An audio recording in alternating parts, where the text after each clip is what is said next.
¿Alguna vez alguien se obsesionó de ti? Durante mucho tiempo creí que la peor pesadilla posible era ser atacado por un desconocido en un callejón oscuro. Estaba equivocado. Lo aterrador no es que te busquen para hacerte daño, lo verdaderamente espeluznante es descubrir que alguien te ama con tanta fuerza que está dispuesto a disolver tu individualidad hasta convertirte en su propiedad permanente. Mi nombre es Daniel, y todo comenzó en el otoño de mi penúltimo año en la universidad.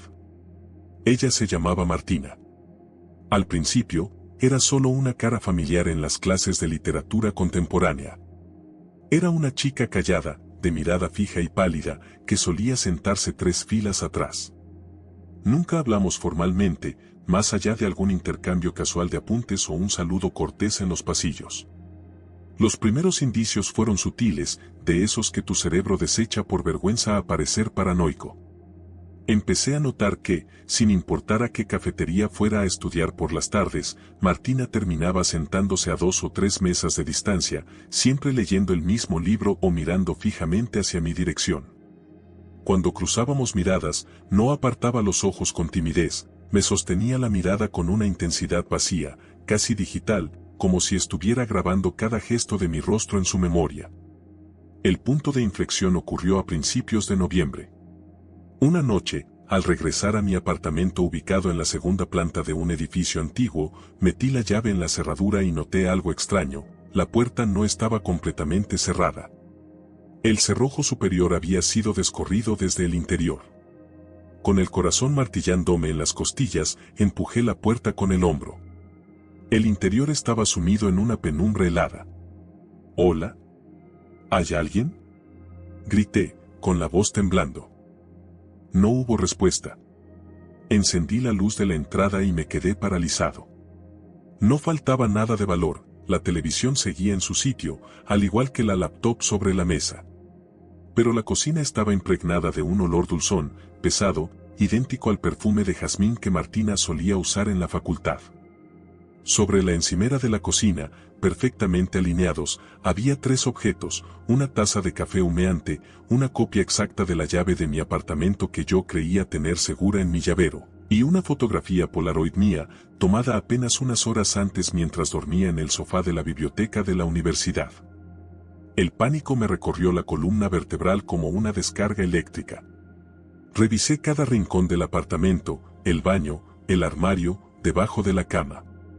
Estaba solo, pero la ventana del dormitorio estaba abierta de par en par, meciéndose con el viento frío de la noche. Al día siguiente acudí a la policía.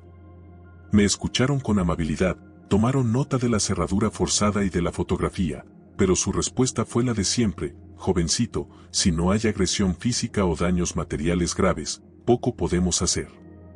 Cambie la cerradura y evite el drama». Cambié la cerradura esa misma tarde. Puse cerrojos de seguridad reforzados.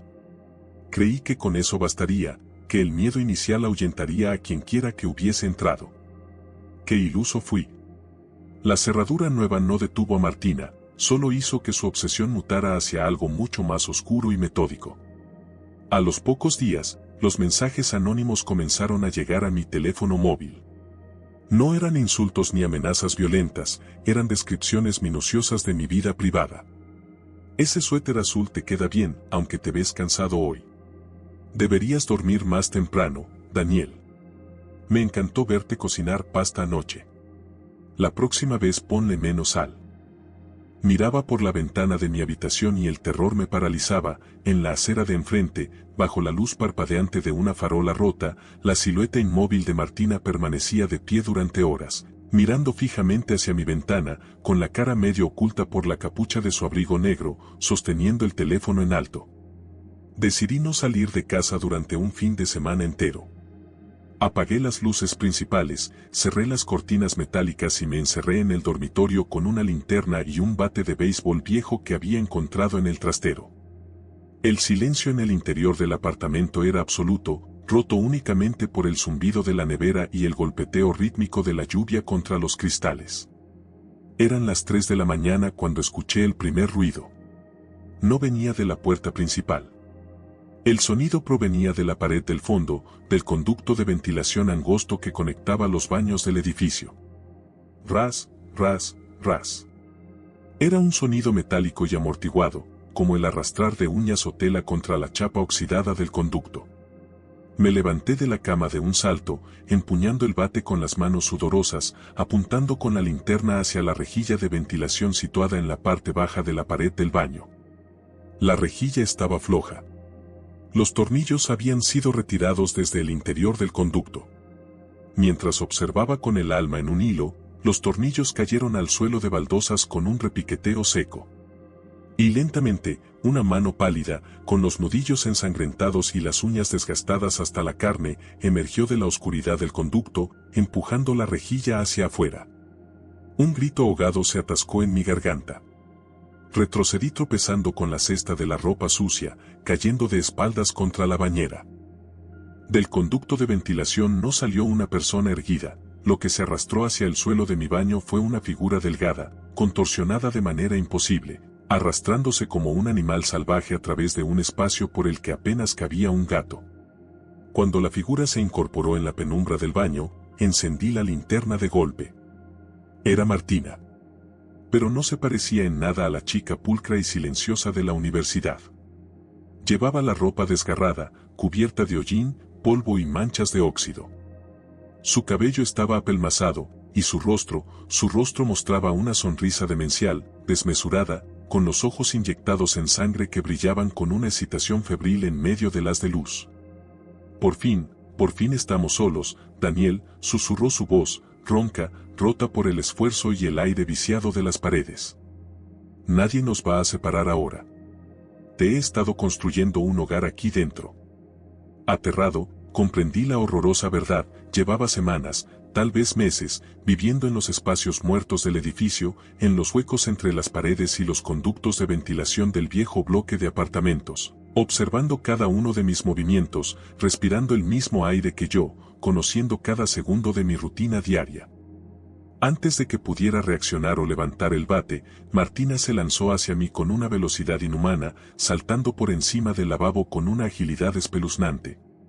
El impacto me derribó contra el suelo de baldosas heladas, golpeándome la nuca con fuerza y haciendo que la linterna saliera despedida hacia la oscuridad, dejándonos en una penumbra casi total, iluminados solo por el parpadeo de la luz de la calle que se filtraba por la ventana alta. Sentí su peso sobre mi pecho, un frío gélido que atravesaba mi ropa.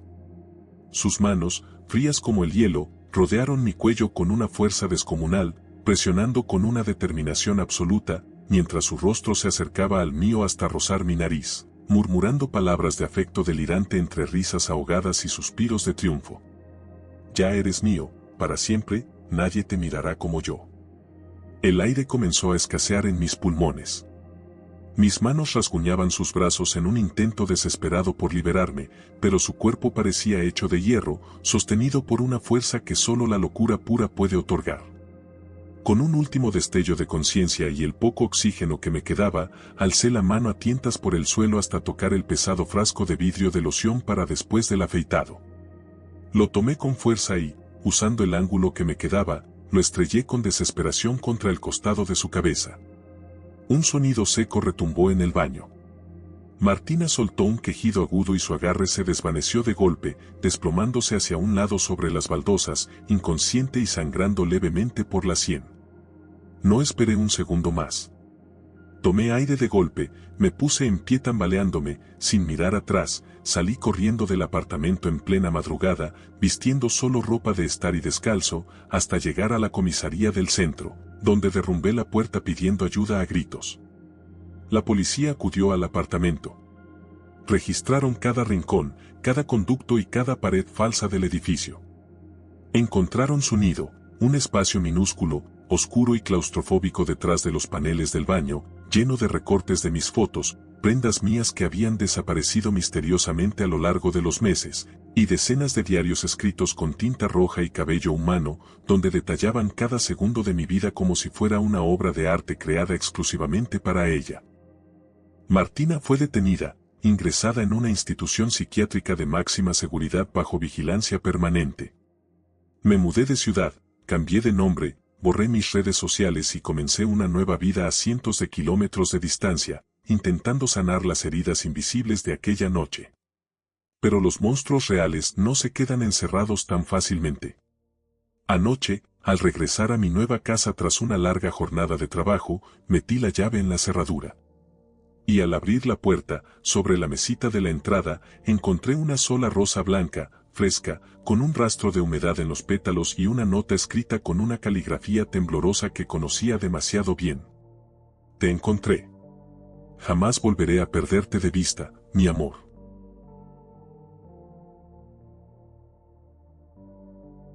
Mi nombre es Mateo, y todo comenzó un verano, 6 meses antes de que mi mundo entero fuera borrado del mapa. Valeria apareció en mi vida de la forma más casual posible. Era la nueva empleada en la cafetería a la que solía acudir todas las mañanas para trabajar en mi portátil. Era una chica de apariencia inofensiva, cabello oscuro y una sonrisa tímida que apenas rozaba sus labios. Al principio, intercambiábamos los típicos comentarios triviales sobre el clima o el café. Nada fuera de lo común. El primer indicio de que algo no marchaba bien ocurrió en octubre. Empecé a notar que, independientemente de la hora a la que fuera a la cafetería, Valeria ya tenía mi bebida favorita lista en la mesa antes de que yo la pidiera.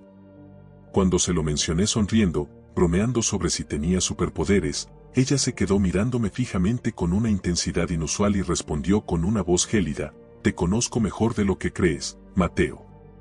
Sé cómo respiras. Lo tomé como una excentricidad pasajera y lo dejé pasar. Grave error. A finales de ese mes, decidí cambiar de cafetería y reduje mis salidas al mínimo. Fue entonces cuando el verdadero terror comenzó a infiltrarse en mi círculo más íntimo. Un martes por la tarde, mi mejor amigo de toda la vida, Carlos, me invitó a cenar a su apartamento. Todo transcurría con normalidad hasta que, a mitad de la cena, Carlos me miró extrañado y dijo: Oye, tío, ¿cuándo pensabas presentarnos oficialmente a Valeria?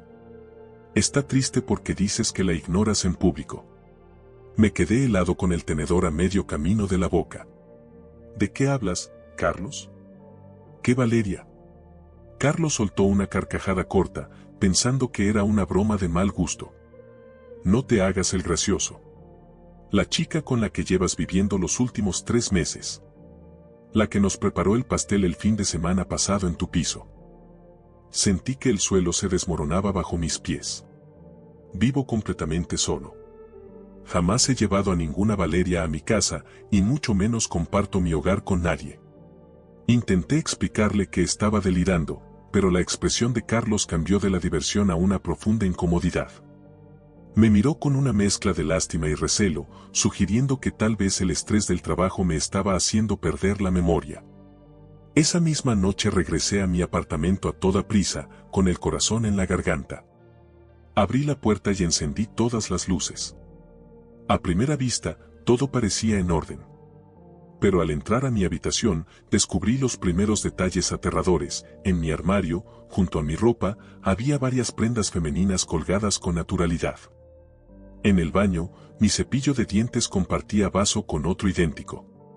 Y sobre la mesita de noche, descansaba un marco de fotos que yo jamás había comprado, una imagen impresa con alta calidad donde aparecíamos Valeria y yo sonriendo abrazados en un parque al que nunca había ido. El pánico me paralizó. Alguien había entrado a mi casa repetidas veces no para robar, sino para habitarla en mi ausencia, dejando pruebas tangibles de una vida en pareja que solo existía en la mente perturbada de ella. Intenté llamar a la policía a la mañana siguiente, pero cuando los agentes se presentaron en mi domicilio y revisaron el lugar, el panorama se tornó kafkiano.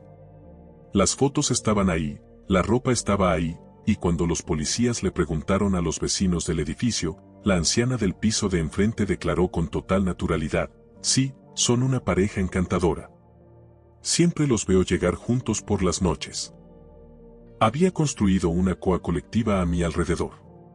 Todos a mi alrededor, mis vecinos, mis compañeros de trabajo, mis amigos, empezaron a recordar interacciones con Valeria que yo jamás había tenido. Cada vez que intentaba protestar, la gente me miraba con recelo. El gaslighting colectivo era tan perfecto, tan minuciosamente tejido, que comencé a dudar de mi propia cordura.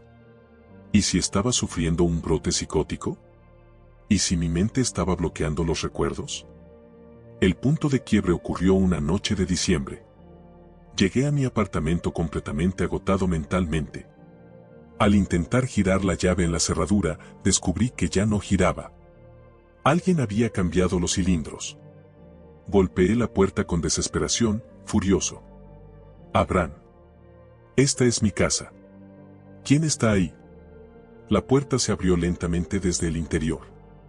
Vestida con una bata cómoda, con una sonrisa serena y los ojos brillando con una devoción enfermiza, apareció Valeria. «Llegas tarde a cenar, mi amor», dijo con voz dulce, haciéndose a un lado para dejarme ver el interior. Mi sala de estar ya no era mía. Mis muebles habían sido reemplazados, mis cuadros cambiados, y en el centro de la mesa humeaba una cena recién preparada. Detrás de ella, asomándose por el pasillo, vi a mis padres sentados en el sofá conversando plácidamente con otra persona, como si todo estuviera en orden. Al verme en la entrada, mi madre me miró con una expresión de profunda decepción. «Mateo, por Dios, deja de armar escándalos en la puerta. Entra a saludar a tu esposa y compórtate». El aire desapareció de mis pulmones. Mis padres no solo estaban ahí, me miraban como si yo fuera un extraño inestable, un intruso desquiciado que intentaba arruinar la vida familiar. «Ustedes no son mis padres». «¿Qué les ha hecho?», balbuceé, retrocediendo aterrorizado hacia el pasillo oscuro del edificio. Valeria dio un paso al frente, con esa sonrisa inmutable, y me tendió la mano con una paciencia infinita. «Ven adentro, Mateo. Deja de pelear contra lo inevitable. Ya te dije que te conozco mejor que nadie. Aquí estás a salvo de ti mismo». No esperé a ver más. Di la media vuelta y eché a correr por las escaleras del edificio, saltando los escalones de 3 en 3, con los gritos lejanos de Valeria llamándome con una dulzura macabra que me perseguía por los pasillos. Ahora escribo esto desde un motel de carretera a cientos de kilómetros de mi ciudad, con el teléfono apagado y las cortinas cerradas a cal y canto. No tengo dinero, no tengo documentos, porque descubrí que mi DNI había sido reemplazado por otro falso que llevaba en mi cartera sin que lo notara, y nadie en este mundo cree una sola palabra de lo que cuento.